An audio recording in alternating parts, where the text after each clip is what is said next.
What years did you manage Dizaster's career? So I've never actually been like Dizaster's manager. I've been his business partner for years and spoken on his behalf in several capacities and booked him and been a huge hand in ushering the human tornado that is the Lebanese legend himself in to the hearts and souls of the world at large. I'm essentially the Suge Knight to his Tupac without the connotations. Right.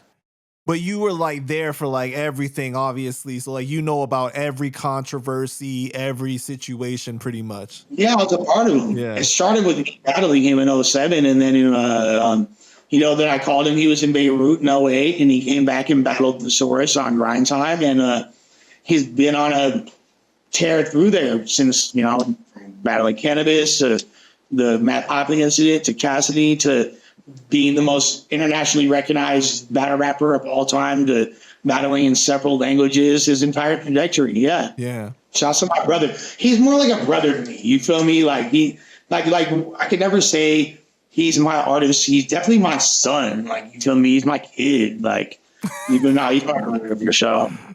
Yeah, shout out to Dizaster, man.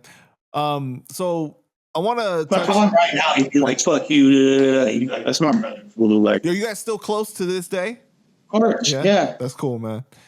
So I want to talk about the Math Hoffa situation, right? Give me your take on that, because when I watched like some of the earlier interviews after the situation had happened, you also obviously didn't co-sign what Diz did.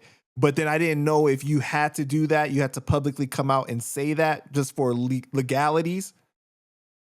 Well, I mean, like, beyond, first of all, legalities is this. I fucking, and this is why me and Hoffa are cool to this day, is because despite, and obviously, think about inflation and think about the pay scale in battle rap, which is significantly larger now, but he had already gotten flight, hotel, and like 5,500 6 bands to do the battle, and I shot him another $5,000 for the inconvenience just on KP as a result. So that's why when there was talks of legal action and this and that afterwards, I wasn't included in that, despite being the curator of the event and the liaison and person that acting on behalf of King of the Dot.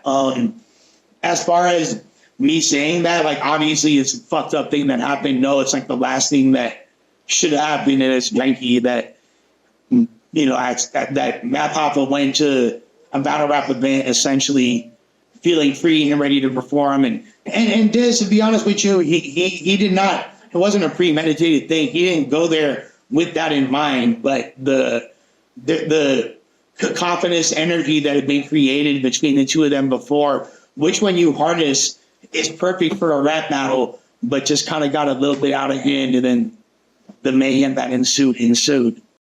Did you understand both sides as to why they were upset with each other? Both sides. I mean, well, yeah. Like, you're talking about prior or after the battle? Prior to the battle, like why was? Yeah, I mean, absolutely. They were both boisterous, cocky. So during, like I said, and this kind of goes back to what I said earlier, and when people watch this in its entirety, they can see the callback to it. But the West was being very outspoken and boisterous and kind of standing on business and talking shit when it came to West Coast shit and kind of like coast banging.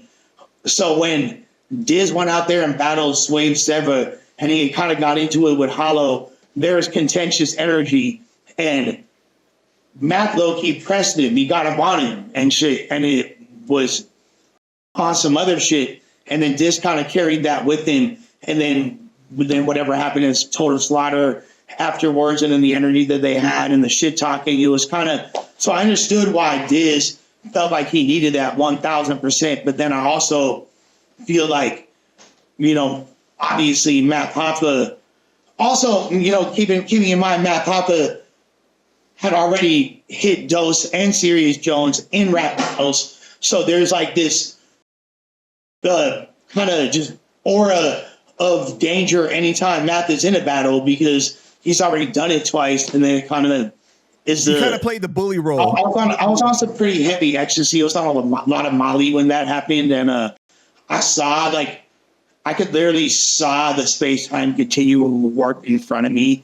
I saw like the punch in slow motion. I heard it 3 seconds before I saw it, and it was like, yeah. And the ramifications were deep. Obviously, like I said earlier, my relationship with New York, like, isn't something that I can just get rid of or have any questions. So I had to kind of make sure that things were cool. But I stand on what I said on Vlad. Like, it definitely wasn't right what happened to Matt in any capacity.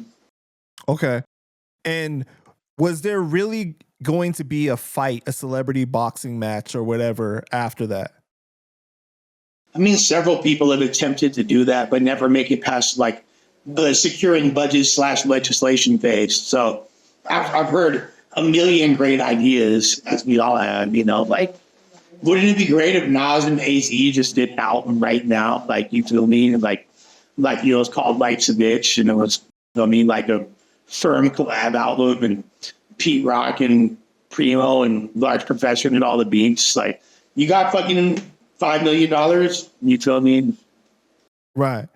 So throughout the years, there seemed to be multiple attempts that were made where it was like, okay, they might have peace, they might not.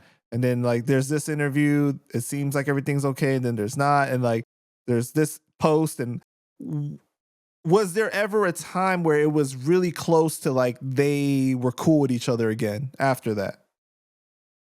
I mean, like, I would say like there's been proactive or semi like decent dialogue. Math has had incredible success. Diz has had incredible success. They both, did their thing, and they're both too rich to really be tripping, in my opinion. Still, like, if a motherfucker need a fade to get over it, I guess it is what it is. It's not really for me to say how you should feel internally as a man and to dictate that. I think it would be incredible to see them sit down, and that's easy, like, a huge podcast. And who's to say, like, does Matt still need that fair one? I would hope to say that he's past that point, but again, that's on him as a man to decide at the end really what time it is. I think that there's got to be a statute of limitation at some point.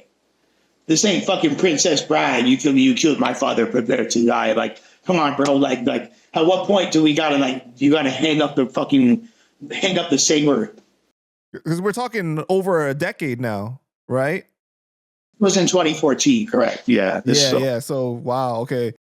Yeah, but that would be dope to be on My Expert Opinion. That would be a huge episode to see them two have a conversation and really talk it out. I would love to see it. I'm here for it. You feel me? Like, I think that per my understanding of Diz like had assurance that it was going to be on a positive level and it was going to be like that, I don't see why he would, you know what I'm saying? Like, there'd be no reason for him not to. I can see it being potentially lucrative for both parties involved. Come on, guys. You both been stand up, now sit down. Yeah, shout out to both of them, man. That would be great for the culture.